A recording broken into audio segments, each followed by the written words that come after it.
Para hadirin sekalian, manusia hidup dengan proses. Dia tidak mungkin menjadi baik secara instan. Begitu pula tidak mungkin menjadi buruk secara instan. Maka ada tahapan-tahapan yang dia langkahkan, yaitu baik itu tahapan menuju kebaikan maupun tahapan menuju keburukan. Oleh karena itu, manusia haruslah diarahkan selalu kepada proses untuk menjalani proses-proses menuju yang lebih baik daripada hari kemarin. Yang kita harus pahami bahwa ada namanya tahapan syariat, ada tahapan dakwah. Sekarang tidak boleh kita mengatakan kepada orang yang masih saja meminum khamar untuk mengatakan khamar itu tidak apa-apa, untuk ditinggalkan pada awal mula.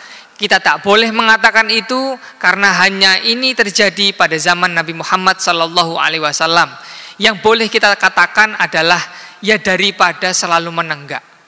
Karena kita tidak boleh merubah hukum. Khamar memang adalah benda yang haram, sedikit banyaknya adalah benda haram, maka tidak peduli bagi orang muslim dan beriman haruslah menjauhi hal-hal semacam ini. Oleh karena itu, namun bahwa dakwah harus tetap dilakukan. Jadi silahkan untuk berproses, tetapi tetap katakan bahwa khamar itu adalah haram.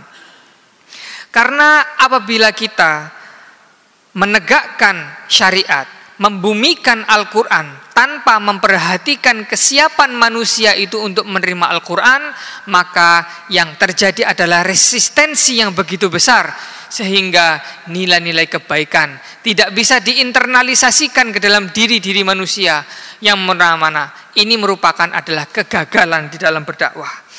Atau apabila kita mengatakan, keliru mengatakan, iya tidak apa untuk minum khamar, yang penting nanti diniatkan untuk dihilangkan pada akhirnya, tidak, karena ini menyalahi aturan Allah Subhanahu wa taala.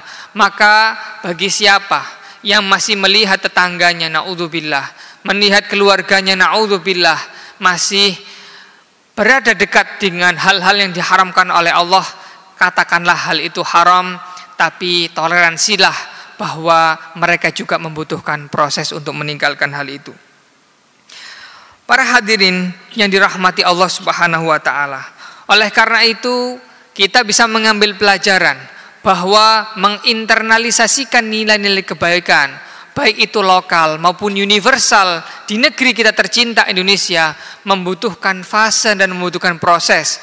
Tidak mungkin kita mampu untuk merubah segala sesuatu dari semudah membalikkan tangan. Hari ini begini, besok dia begitu. Hargailah bahwa manusia juga ada proses. Selama prosesnya menuju kebaikan, maka dia berada di jalan yang benar. Oleh karena itu, para umat Islam harus terus membaca, harus terus belajar untuk bagaimana membumikan nilai-nilai kebaikan yang ada di dalam Islam, sehingga orang-orang tidak lagi salah faham terhadap nilai-nilai dan ajaran syariat Allah Subhanahu wa taala. Karena sebenarnya para dai, para orang-orang tua yang ingin anaknya menjadi baik, itu haruslah seperti seorang apoteker. Orang apoteker menyadari bahwa obat saja tidak cukup untuk menyembuhkan, harus ada dosis dan treatment yang tepat sehingga manusia yang sakit bisa menjadi sembuh. Begitu pula dengan Al-Quran. Al-Quran adalah syifa, Al-Quran adalah penyembuh, Al-Quran adalah obat. Tetapi di sini kita membutuhkan para kader-kader ulama yang mampu untuk meracik obat ini sehingga tidak ada orang yang salah makan obatnya. Bagaimana mungkin Al-Quran bisa disalahfahami? Iya, mungkin.